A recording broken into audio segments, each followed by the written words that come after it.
Hello, everyone.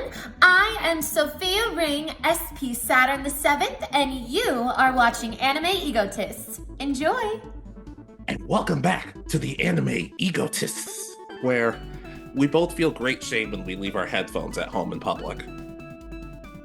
I really do now. Yeah, I have to listen to other people's conversations and it sucks. But anyways, my name's Alex, and I'm still waiting for that Galactic Kids Next Door series. At any time, guys. Yeah, I remember finding that trailer and really getting excited, and that was probably sometime in high school. So, and I'm Richard. That's right. And before any of you say, well, you're adults now, so you change sides. No, we remember everything from Kids Next Door, so we haven't been decommissioned yet, so we're still the good guys. But regardless, we talk about good guys and bad guys a lot in anime. We talk about best villains, worst villains, villains we want to win, and heck, I've even said villains who maybe we wanted them to turn good in the end. Yeah, but today's not about that. Yeah. These are the bad guys that just didn't deserve to become good guys or any sort of redemption, or we're happy didn't get that, I guess. Yeah, and of course, we'd all like to think that deep down, maybe people can change. But some of these guys don't deserve it, and in some cases, they did not deserve it. Other than that, I don't really have much more than that. Do you mind if I start us off, please? Go right ahead. All right. So the first villain on my list who really should not have gotten to their redemption or been forgiven, Kagemaru from Yu-Gi-Oh! GX. Okay. All right, so Kagemaru is the head of the Shadow Rider. There's the really lame group of bad guys who are trying to steal the keys for the sacred beasts. And ultimately, his goal is just to be young because when he loses all the duel against Jaden, he just says, "Oh, I just wanted the power so I could rule, but I also wanted to feel young again." I'm like, "That's it." So you ruined a bunch of trading cards, probably got all of us almost killed, all just to be young. And Jane just says, "No, it's cool," and just lets him off the hook. I don't get it. Yeah,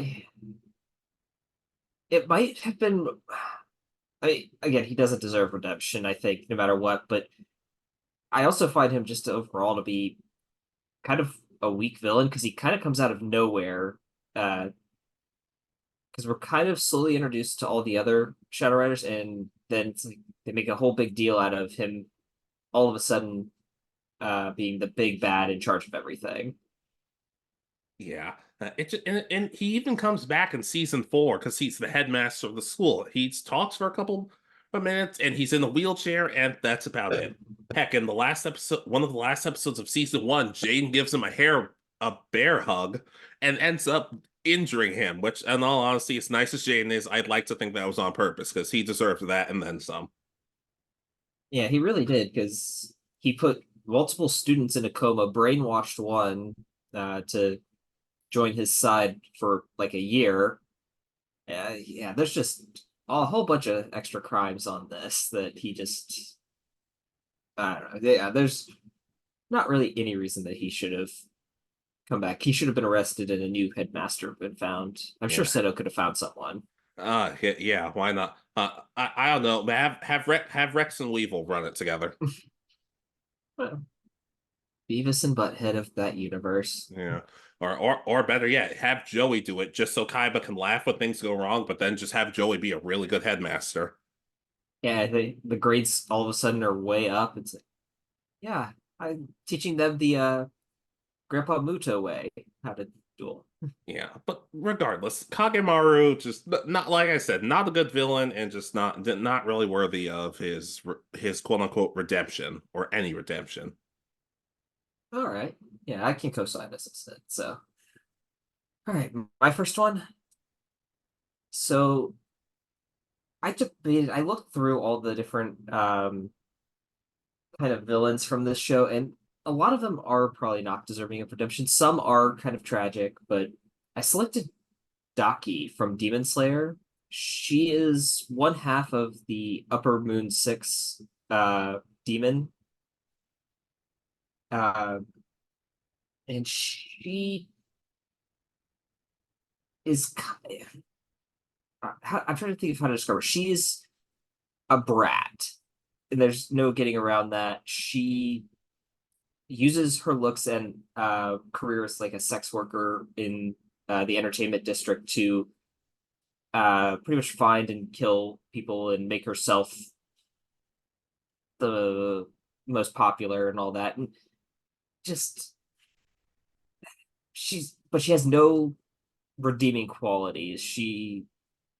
Her part of the backstory isn't even bad. She was already kind of manipulating when she was a human, but then when you get to the demon part, she's just not even powerful by comparison to like her brother, who is a bit more tragic because of being mistreated for how he looked and all that. It's just, I don't know. Overall, she just has nothing for me going on to want to even give her a chance to be that. Okay, she's kind of forgiven as she dies, kind of thing. So Are her powers at least kind of cool? Because I'm not loving this character just based on how you're describing her. she's got an interesting kind of power. She can use the ribbon thing that they tie around for like kimonos to stretch very far and attack people. She can get more powerful by borrowing some power from her brother, but other than that, again, it's borrowed power from another character, so it's not necessarily the her own strength that really gets her. Yeah, it always feels kind of weird when characters die, and as they're dying, they get forgiven. And admittedly, Gintama did it once, but I was a little more okay with it then. But even then, it's still kind of head scratching at times. Yeah, as I said, from what I remember in her backstory, she was treated a lot better when she was a human than her brother because she was considered attractive and he was considered pretty much hideous. I mean, he was literally described, I think, as one of the ugliest people ever. So it's just a weird combination. I guess that's reason enough to hate him. They seem to, I mean, that's the thing. They do have a good brother sister bond at first because they believe in protecting each other, but and that's part of what leads them to becoming demons and all that. But just, and I think she is attacked in the human backstory by people who are jealous or angry at her brother, but still, I don't know.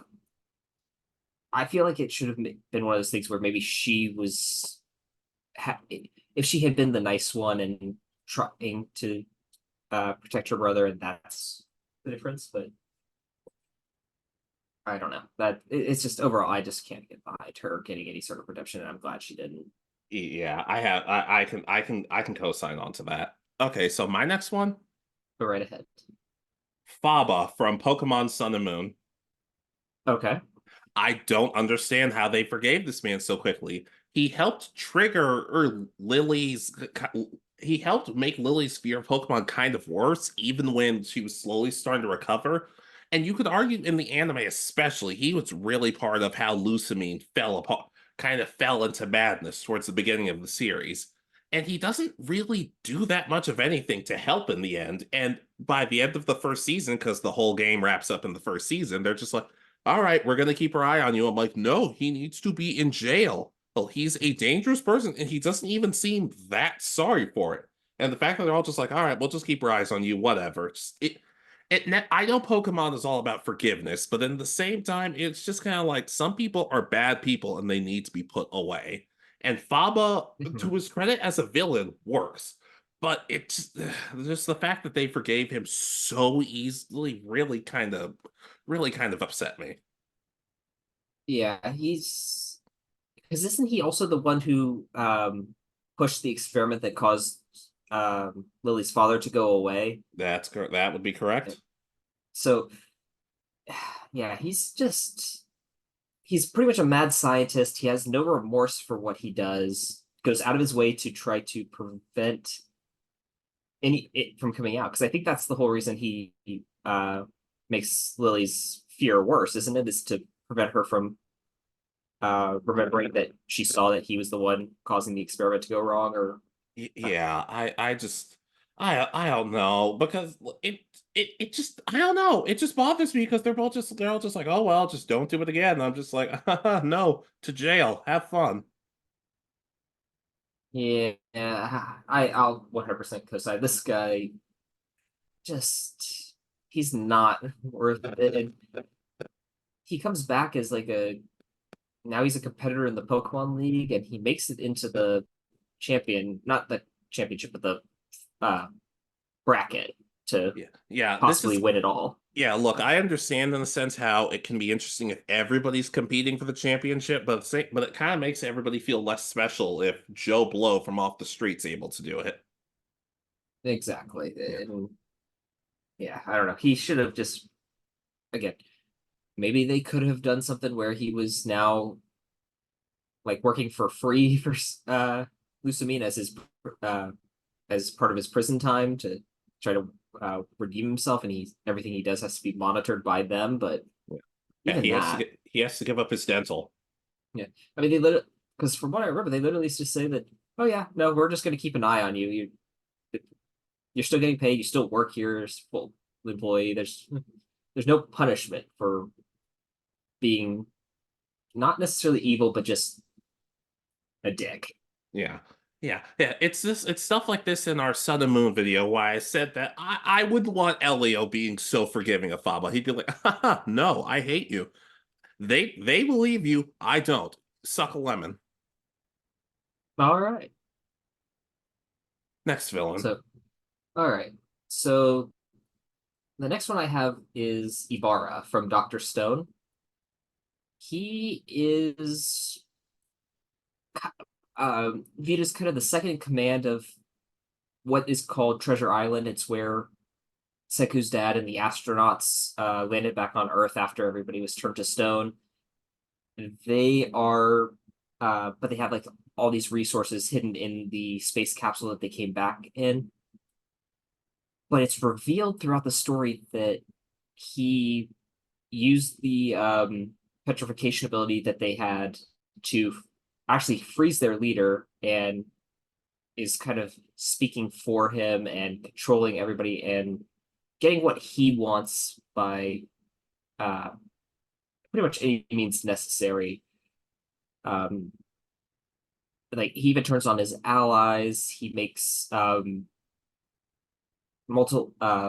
He freezes like his own people using the petrification technology. He uh, even makes one of them swallow one that's been activated so that he could swim a little ways away from the island to be far enough out, and then the guy will run into the center of the island and get petrified and petrify everybody on the island, and making him the only person and giving him pretty much direct control of everything that he wants. And it's just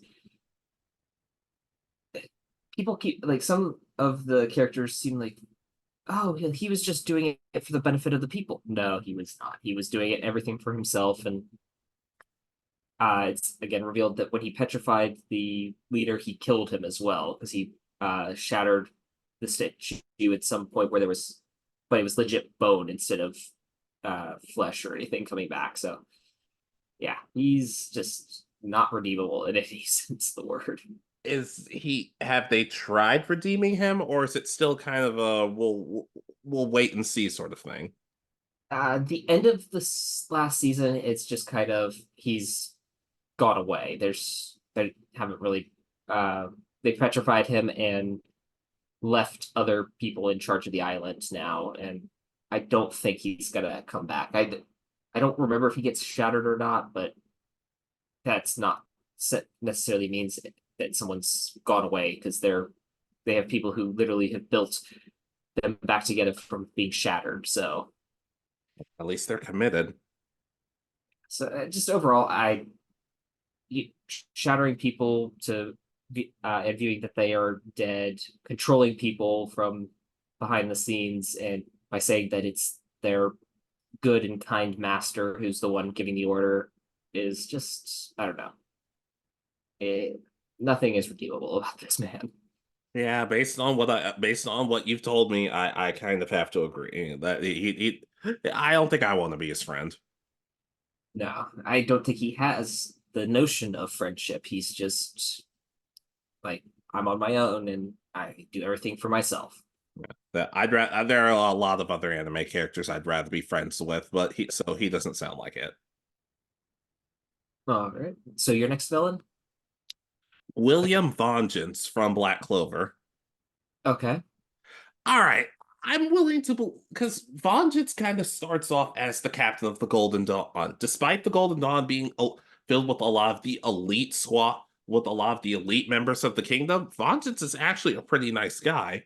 But thanks to the elf arc and everything that goes on there, it's revealed that he's actually a traitor, and working alongside the elves, and he helps oops with the supposed death of the Wizard King. Hey, and of course, at the end of the arc, everybody lives and they get together and they save the day. But Vangeance kind of gets all. They acknowledge that Vangeance has done some horrible stuff, like helping people. Well, a good amount of citizens have probably been killed, and the villages is and cities are all need to be rebuilt and stuff like that. But I don't know. Oh, he gets off a little easily because a lot of people are suspicious of him, but rather than like lock him up or anything, they just like I said, they just said we'll keep an eye on him. Yami and Jack both openly say that we're cool with it, and that he probably didn't have the right headspace and was tricked. But I don't know. It just felt like he got off a little easy with just like one episode of all the captains getting together, hanging out. Yami and Jack get drunk and naked, and then he says, "Thank you guys for believing in me." I'm like, this was a weird episode to do this in. Doesn't he have now this may be a spoiler, so I don't know, but it's doesn't he have a second personality, and isn't that why he is helping the elves? Is that he's two spirits sharing the same body or something is the Yeah, whole yeah, thing? it is like that. At the same time, though, look, I understand you're not fully in control, but at the same time, you can't just say, "Oh, that wasn't me. That was just somebody taking over my body." We saw this in the Yugi versus Joey duel. Even after Joey woke up, he still blamed himself. He still felt awful and they said, "Shut up, you. Like, it's fine." But that's a little more okay. But this is just like it felt more like a goofy episode where they redeemed him, which is fine, but just I don't know. I wish it had lasted just a little bit longer. Given a like had him be arrested on trial and almost like the Austin trial, I think right after the same arc.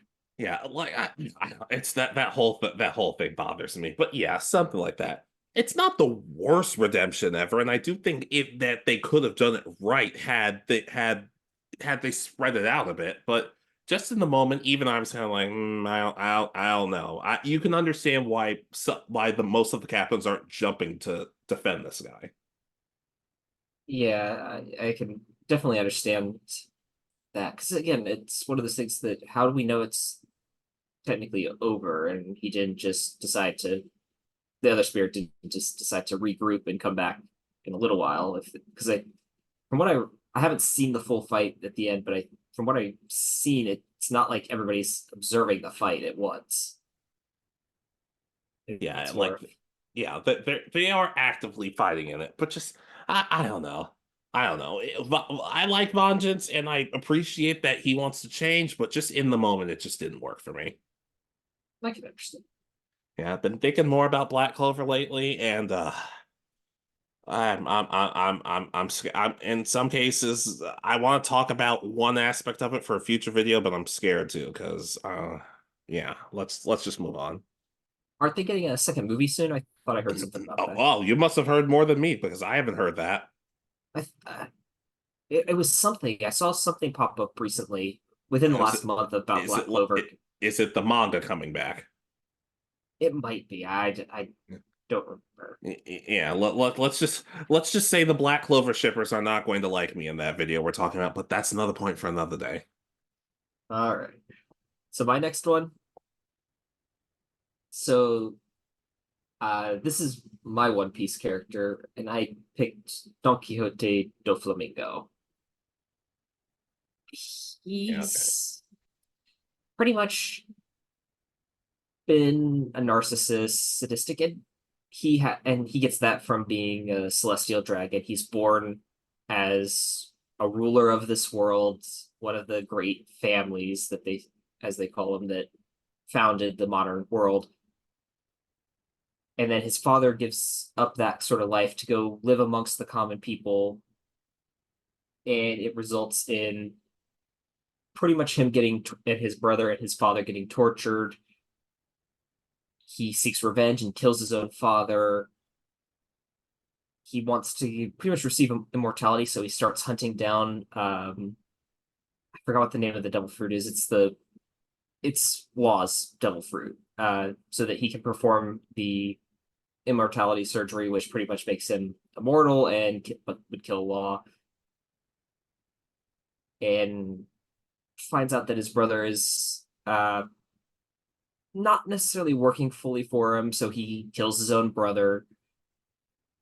And then you get to what he did in Dressrosa, and pretty much he takes control of the king using his puppet string ability, and makes the king go on a rampage, killing his own citizens. Comes in as the big savior, and then pretty much rules by fear and removing people's memories by literally having one of his subordinates turn people into toys so that people and when they're turned into toys, they are forgotten. And it's just one thing after another. It's just I'm really hoping that he doesn't come back as some kind of ally like they did with Crocodile in the Marineford arc, where the final battle Don Quixote shows up to support Luffy, because it does not need to happen. Yeah, I agree. The guy here's the thing. If early on in his life it felt like people were slowly starting to get to him, then maybe it would be kind of a cool thing. But it's just like he seemingly finds ways of getting worse every time he shows up. Yeah, he was like that kind of 8-year-old look, because he looks about the same age as the Luffy in flashbacks, and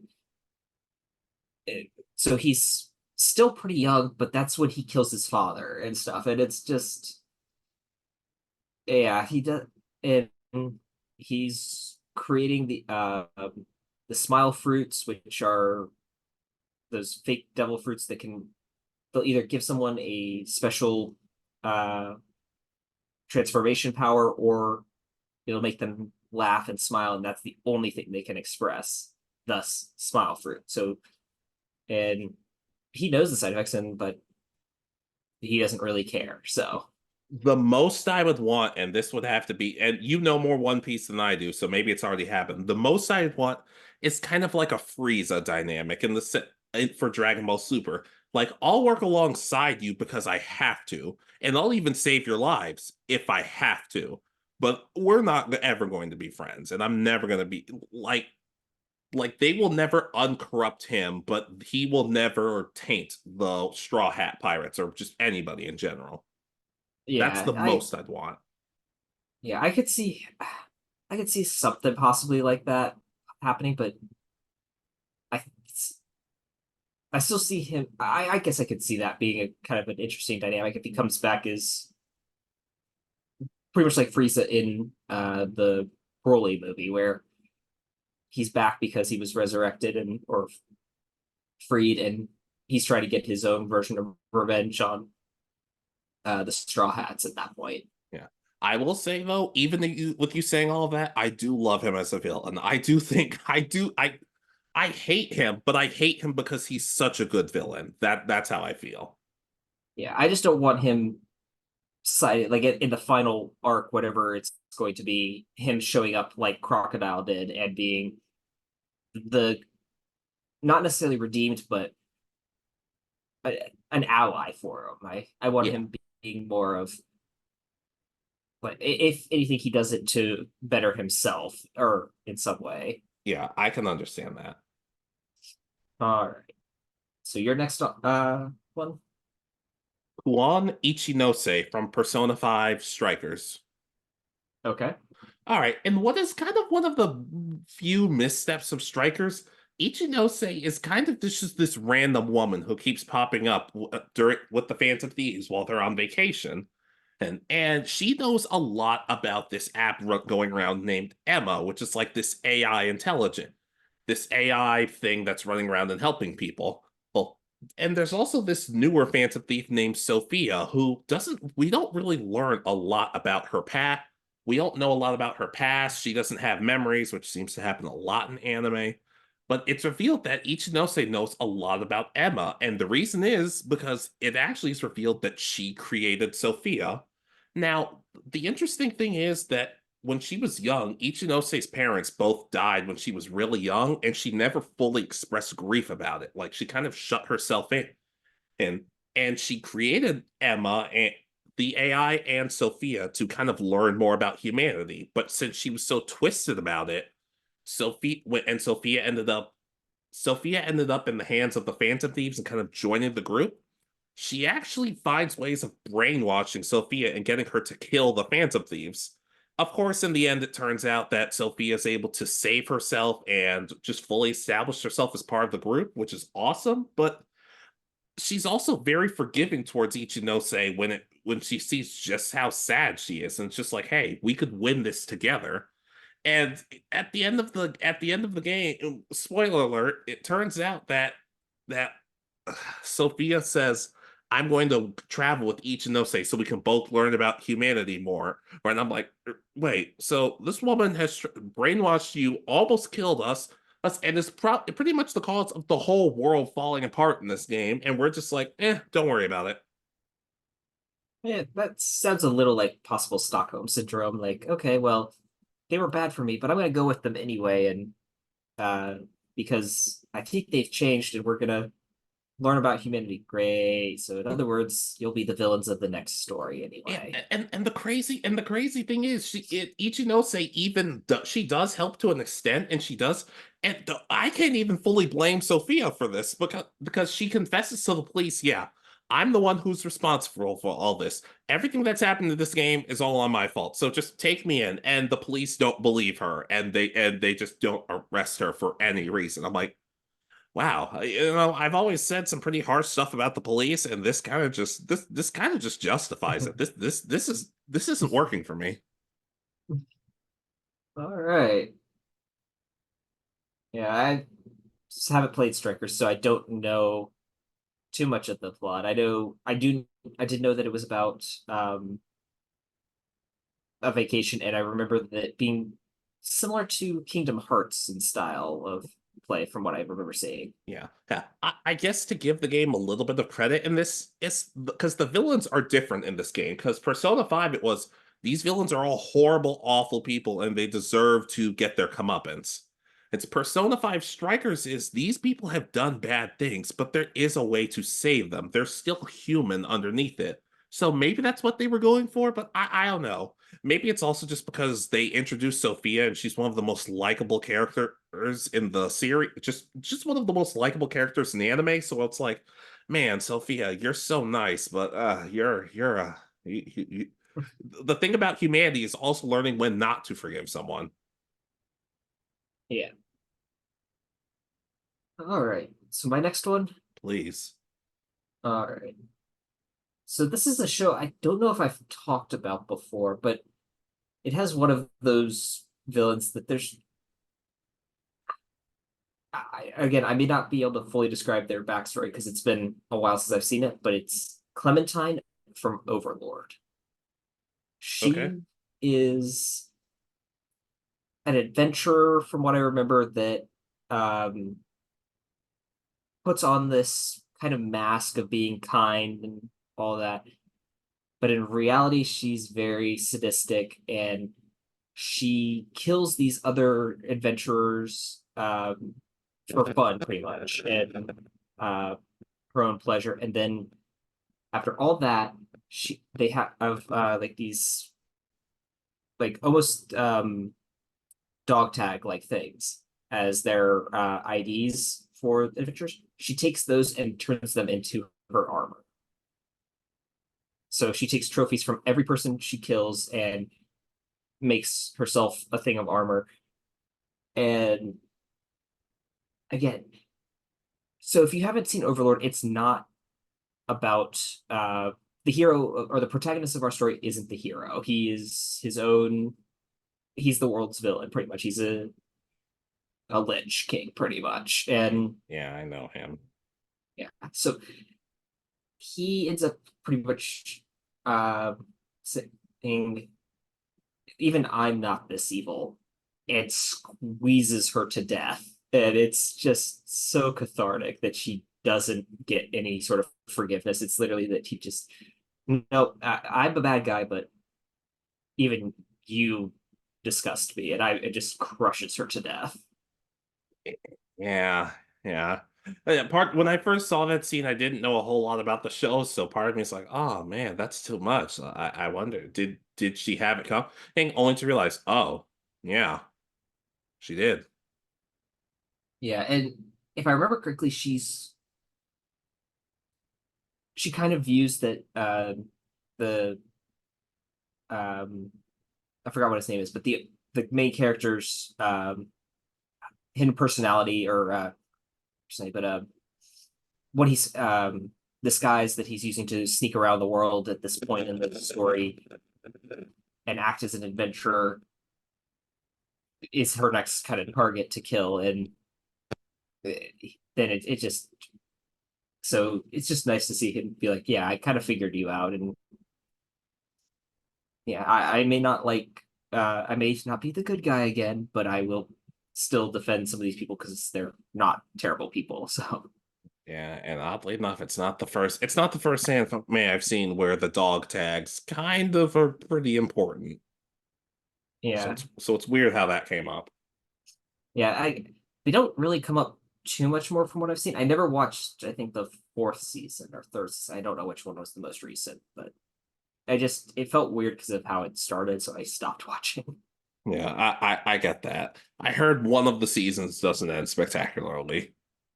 Yeah, I may go back and give it another shot if I can get through those first few episodes. Maybe it'll be better, but it's still I overall enjoyed the show. So Yeah. I can co-sign though. all right, so honorable mentions time. Yeah, anybody from school days. Okay.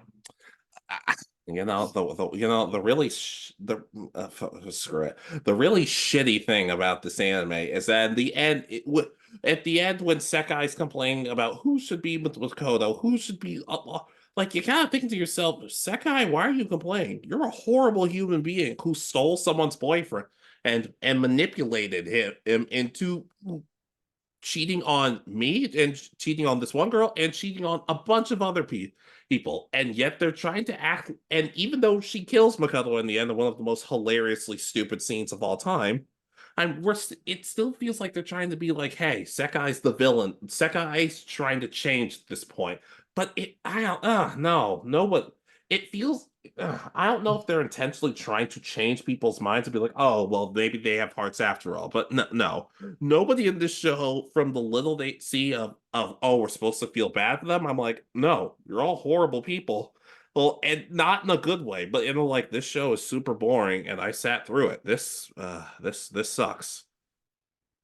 Yeah, and just to get one of the bad endings from the video game this is from. Yeah, would you believe that one of the out of all?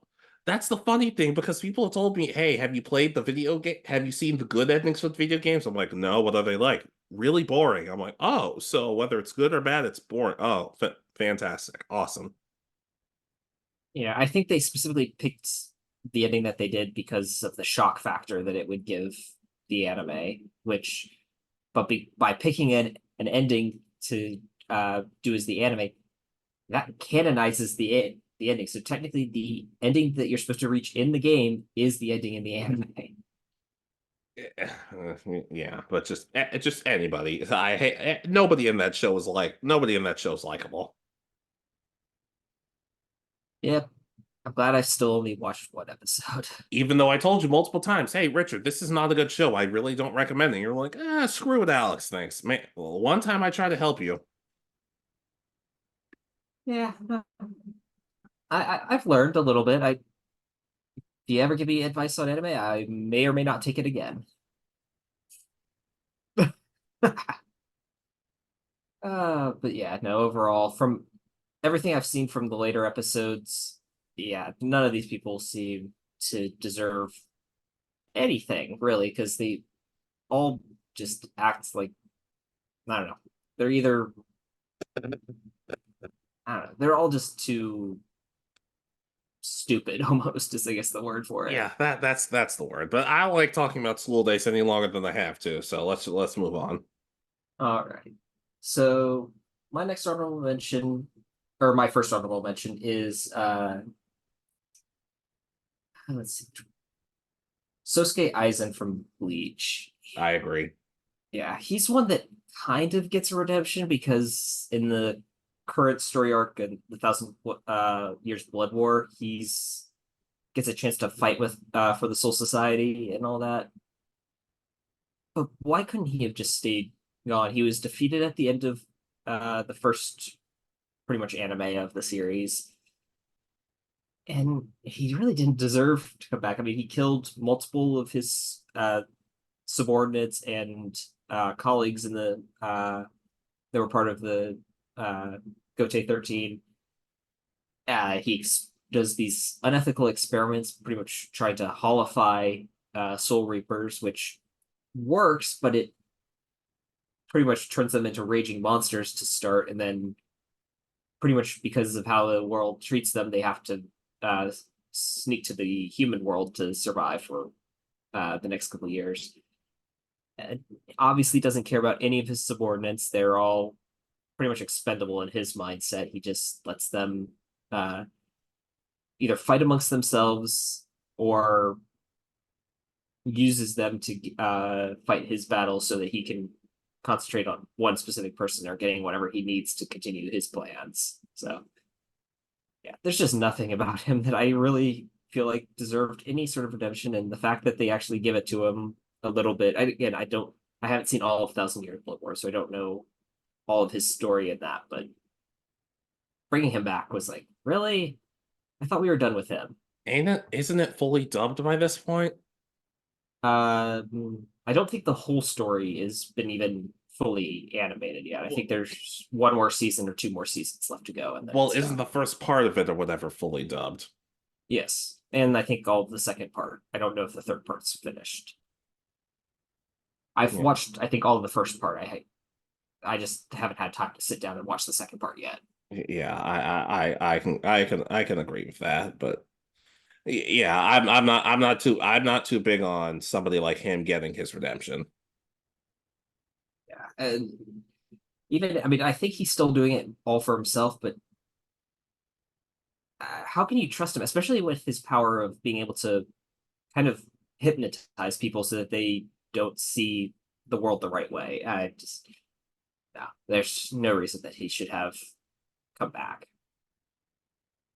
Yeah, I can co-sign on to that. All right, so your next honorable mention. Akainu from One Piece. Okay, Do I even have to say anymore? no, you don't. No. Well, he sucks. But no, my next real honorable mention, Majima from Lycoris Recoil. Okay, All right, this one is a lot of look. Majima's thing is kind of just causing chaos. He doesn't really like the idea that a lot of the governing forces are kind of just the Lycorises, uh the teenage. It's gonna sound stupid. The teenage girls running around solving crimes, aims for that matter. But I don't know. He never goes about his chaos in the right way. He most of it involves killing people, killing a lot of people. Well, he's obsessed with the idea of fighting and potentially killing Chisato, who never fully pulls the trigger on him, pun someone intended, because she doesn't like killing. And at times he can be interesting, but I don't know. I never think to myself, this guy needs to become a good guy, or this guy has a tragic past where I really want to root for him. I don't know. It's just chaos for the sake of chaos, which can be cool, but I don't know. I don't know. Nothing about him screams, I want him to be a good guy and start hanging out with everybody. no, I don't.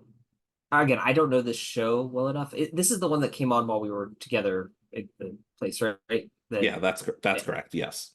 And was he part of the reason that she was I guess, dying or thought she was dying. I don't know exactly the No, story. he's not the reason for that, and because I'd probably never forgive him for that. Okay, so, but yeah, it sounds like just sort of because he pretty much just wants control. It sounds like, right? Is Yeah, that to an extent, yeah. yeah? I don't know. I can definitely see why you don't like him and don't think he deserves any chance at redemption in this story. Yeah, I don't necessarily think he's a horrible villain. And like to me, he's like right down the middle. I can't decide, do I like you because do I hate you because I think you're a good villain, or do I hate you because you're just not interesting in the slightest? Because the main villain of the show I hate, but for good reason. I think he's a horrible human being, but just I don't know. Majima-Saaaan is just different. Okay, I'll co-sign again. If I ever have time, maybe I'll give this one a shot because I see you seem to really enjoy it, and you've talked about it a lot lately. The main the main character is okay, I guess. Oh, all right. So my next honorable mention, Please. Overhaul from My Hero Academia. Okay. So he is uh kind of adopted into the Yakuza, which is declining because of the rise of uh villain groups and stuff. They still try to stay in that kind of traditional sense beforehand. And the man who pretty much raised him and treated him as like his own son, he puts into a coma to protect him while he makes the Yakuza strong again. He tortures his adoptive father's granddaughter, who has a special whose power is Eri. She can turn back time. So he's trying to manipulate it to pretty much uh, destroy quirks by reversing whatever caused them to appear in the first place. So kind of a noble goal because he views that quirks will eventually lead to humanity destroying itself. But he tortures this little girl, and he gets these all of his minions pretty much kind of believe in his goal, but it's also hinted that they might be not necessarily controlled, but when he rebuilds them after using his quirk, that he rewrites them in some way so that they uh, are more willing to listen to him, kind of thing. And he's kind of it's weird. He's come back once in the series, but it was more of him trying to seek, I think, Eri out to get his arms back so that he can fix what he did to his adoptive father. And it's just one of those one-off moments, though, because he pretty much gets right. If I remember correctly, he gets arrested almost right away. So he's kind of become a joke because he can't use his power because his arms were destroyed. It's just, I don't know. With him, between everything he's done for what he views as the greater good, he's just not worth uh, getting any sort of real redemption. He's one of those bad guys that uses the words "the greater good" for uh, the benefit of just doing what they want, pretty much. Yeah, that's he doesn't really sound like somebody he doesn't sound like somebody who should be at the festival dancing when they're singing whatever song that is you talk about. Yeah, well, he was in jail because that was the arc before, or that was the arc after it. But yeah, Regardless, I don't see him popping in and doing the Charleston or whatever they were doing with that song because I still don't know it. yeah, but yeah, again, I just don't necessarily understand why, because he seemed broken at the end of his arc. I wish that they hadn't brought him back in the. I guess that was the Dark Deku arc, and he just just so that he could be trying to find Eri to restore his arm so that he could undo what he did. Because it feels like it should be one of those where he's wanting to find Eri to continue his work and get his arms back so he can continue his work. Yeah. Especially with you've talked a good amount before about how much you like Eri, so I can understand why this guy's on your list. All right. So your final honorable mention? Yes. Itou Kamotaro from Gintama. Okay. All right, he's an honorable mention because it's like right down the middle for me. Like I can't tell.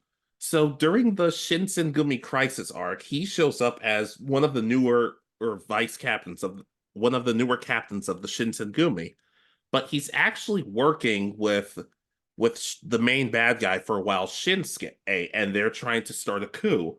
Who they end up threatening to kill Kondo, and they throw out Hijikata at one point, kind of leading to Hijikata asking the Gintama and Gintoki and friends for help trying to get everybody to safety. And it's revealed that Itou was as a child, no matter what he did, it was never good enough. Everybody expected more from him, no matter how well he did. So he kind of got corrupted in a sense, and that's how Shinsuke kind of warped him. But when he realized Shinsuke was betraying him, he ends up and through the battle he ends up losing one of his arms. But Kondo, because of his kind spirit, saves him and says, "Even with all that, you were still part of the Shinsengumi." He does help them, and we learn just how sad he is about it. And in his final moments, he and Hijikata have a duel, not as enemies, but both as members of the Shinsengumi. And he's crying about it because he never had friends growing up, and he passes out and he dies thanks to the injuries. On the one hand, it feels a little forced in the sense of it's just like, oh, just a last minute redemption, so you're fine. Hey, at the same time, though, I don't know. Oh, it was portrayed in kind of a way that made me not fully hate it, but it could have been done a little better. Okay. Yeah.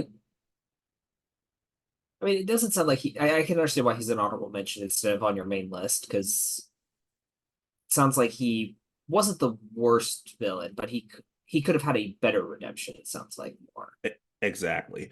Overall, though, besides that, and also Silgo being kind of a dick that arc, I'd still say it's a fantastic arc. I'd say the action's really good. There's some great character moments. It's a really, really good arc. All right. Yeah, I'll co-sign. I can definitely there are definitely some redemption arcs that I just don't feel deserve the amount that they get, or uh could have been done better. So I think uh I can agree to that. So I'll co-sign. Yeah. All right. All right. So my last honorable mention, Please. Ragyo Kiryuin from Kill la Kill. It's the Mm-hmm. mom. Mm-hmm. Mm-hmm. Yeah, Ah. she legit experiments on her kids. Uh, what is it? She does all this stuff just to support I forgot what it's called, but it's the fabric or whatever that she's working with to rule the world or rule the universe. She legit throws out the main character as a baby because she thinks that she's not able to survive it, but she really is, which leads to her own downfall in the end. They She has no remorse for anything she did, and I don't know. There's just nothing redeeming about her as a mother or as the main villain of this series. The only cool thing about her is she shares her genes with her cool daughter, but that I wouldn't even fully give that to her. I would just give that to her daughter. Yeah, yeah, and pretty much it's just from what I can tell, it's just so that she can get the power and survive. Again, I forgot what it's called. It's the fabric of the universe or whatever it is that is the big bad. That's power. It's been years since I've seen this show, dude. I don't know. Yeah, but just the combination, just again, I think it's just so that she can survive and get all the power and all that. But there's just nothing redeeming about her, and I mean, I legit cannot think of one thing that would give her a chance at redemption. Nope. That's all. That's all. She upsets me. Yeah, I can understand why. So, all right. your next one or your final one? Yeah, this one's obvious. Sasuke Uchiha, Naruto. Come on. All right, yeah, I can understand this. The whole time. Okay, let's ignore all the horrible stuff Sasuke does. Siding with Orochimaru, trying to get Killer Bee killed, putting everybody to sleep and trying to kill Sakura multiple times. Let's think about all of that. Let's think about everything regarding that. Let me ask you a question. Do you ever recall Sasuke saying the words, "I'm sorry"?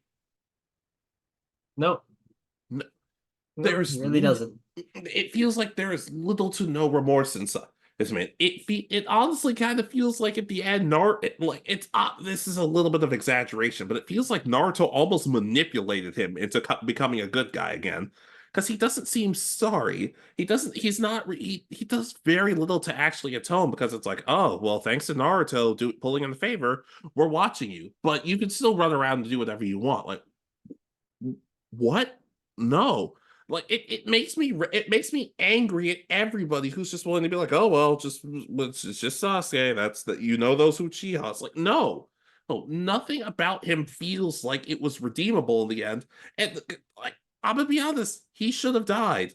Like, even if it was like a last minute sacrifice or something, it would have just made so much more sense. Because just end this altogether. Because look, I understand he might be doing stuff in Boruto, but in my opinion, Sasuke could not really be redeemable with how things were going, and him dying actually might have been better for the story in the long run. I could see that. Yeah, yeah. I mean, I like Sasuke overall, but just I could definitely see wanting him to not get the redemption that he gets because he's pretty much free to mentor Naruto's son. He still goes village to village and is like a vigilante for not really working for the Hidden Leaf, but doing good. It depends on, I guess, your view. And yeah, I know that his kind of trip is supposed to be his redemption story, but okay, what? I mean, besides fighting Kaguya, there really wasn't anything he did that was big to atone. And imagine I mean, if he had come in, sacrificed himself to defend Naruto, and kind of like imagine a recreation of what was it called? The against Haku. He rushes in, gets pierced, and this time legit dies in Naruto's arms, but gives Naruto the power to seal Kaguya, and that's the end of his story. Yeah. That could be an actual redemption because he dies in the end in that part. Yeah. I would have even had him like you could have even done the same thing, but instead of Naruto, have it be Sakura because look, I've said my piece about Sakura, and my point with Sakura is this. Sakura is not useless. She's annoying. She's an annoying character who I can't stand at times. But she was still nice to him, and him sacrificing his life for somebody who he's never shown that much kindness to show maybe there was a bond there. That could have been something too. I'm just spitballing at this point. Yeah, the way they went with his redemption isn't right. But I think he could have been redeemed again, one way or another. It's some sort of big sacrifice where he is gone. That's the whole thing, and but his sacrifice allows the world to move on and kind of grow beyond where it was. Exactly. Hey, like just like we said with all of these, I'm not saying it couldn't have worked. But it didn't. It didn't work for me. Yeah, I'll co-sign onto that.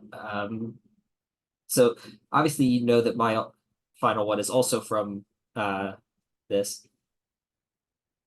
I debated between two, and they're both kind of connected, but decided on Danzo as the one that didn't deserve redemption. Oh, that's not all who I thought you were going to say. In all honesty, Who did you think I was going to say? I thought you were going to say Orochimaru. he was my backup because I thought you might have Danzo. So No. Well, let's talk about Donzo. yeah, so Danzo again, he's another one that kind of uses what he views as the greater good for the Hidden Leaf as his motto. He does everything saying that he's doing it to protect the leaf, make sure it's strong and all that. But he funds Orochimaru's unethical experiments. He uh, authorizes the killing of all the Uchiha, which, depending on your viewpoint, might be a good thing, might be a bad thing. But I mean, genocide against a whole group of people is probably not a good thing for anyone. So his just and then his whole plan and manipulation behind the scenes of pretty much every person that he knows, even the people that kind of viewed him as a friend, like Hiruzen and all that. Just it doesn't feel right. He doesn't deserve any redemption. I'm really glad that they didn't do anything where, like, well, he was named Hokage, so we've got to add him to the monument. No, he straight up uh just went to the Kage Summit, showed that he was being a dick to all of them as well by manipulating all of them using one Hatsu Minikama or whatever it's called that he stole. Yeah, I thought like not to mention what he did to Shis trying to steal Shisui's eyes and causing not killing Shisui being one of the main components of Shisui's death. Like, there's a lot about Danzo because he's the exact opposite of Hiruzen. While Danzo would be fine with manipulating and killing people, Hiruzen would throw himself in front of a situation if it meant he got the chance to protect someone.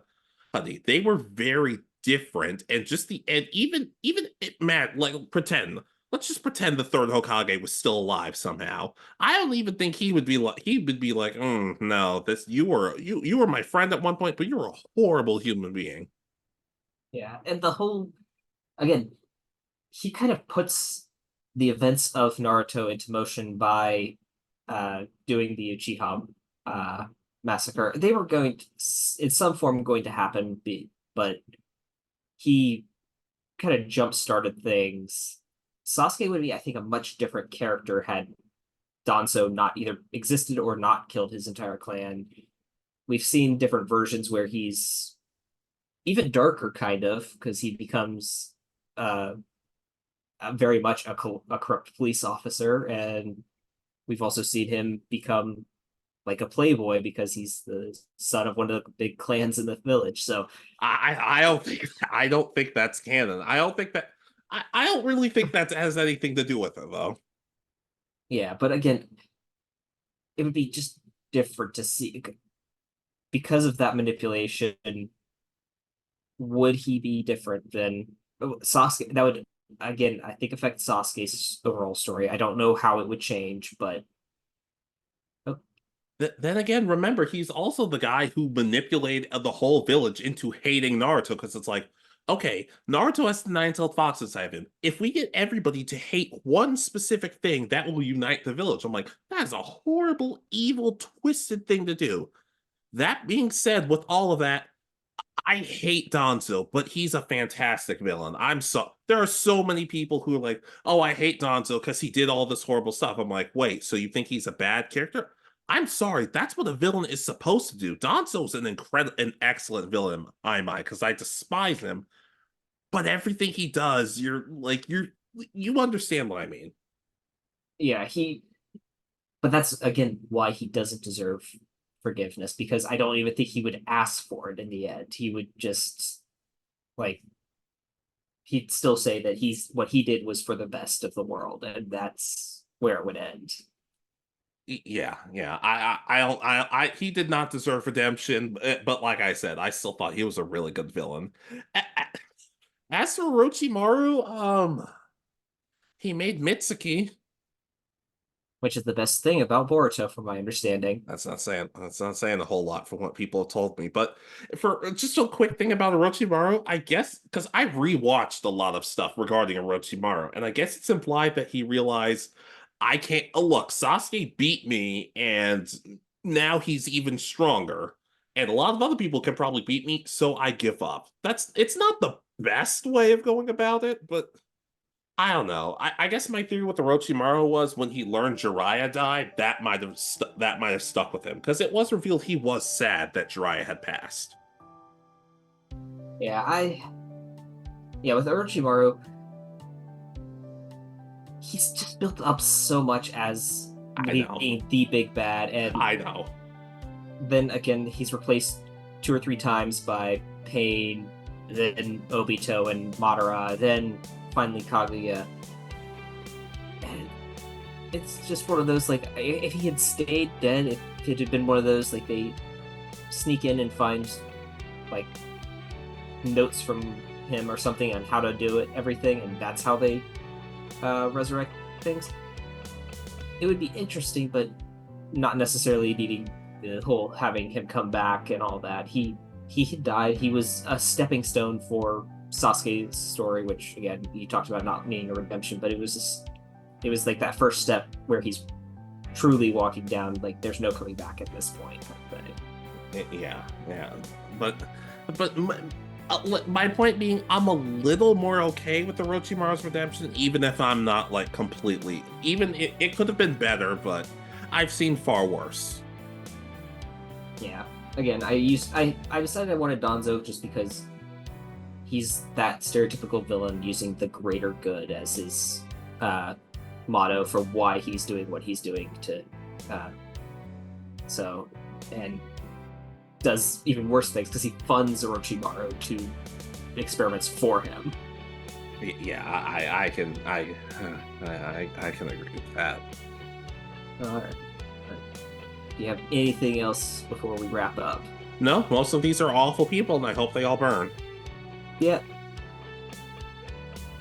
I have nothing. I think we can both agree, and I hope everybody else does, that these are villains that didn't deserve it or don't deserve any sort of redemption arcs.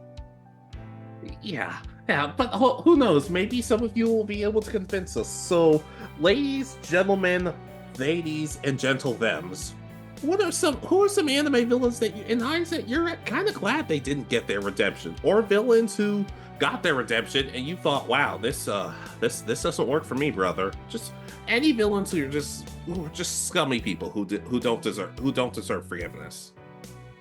Yeah, and again, who would you include on y'all's list? Because I could probably have come up with another list of this just by if I had a bit more time, because this one was, I don't know, there's a lot of really evil people in anime. In hindsight, so could I. But just let us know what you think. Be sure to like, comment, subscribe. Thank you guys for listening, and we'll see you next time. This has been Alex. And Richard. And you have been listening to Anime Egotists. Good night. Peace easy.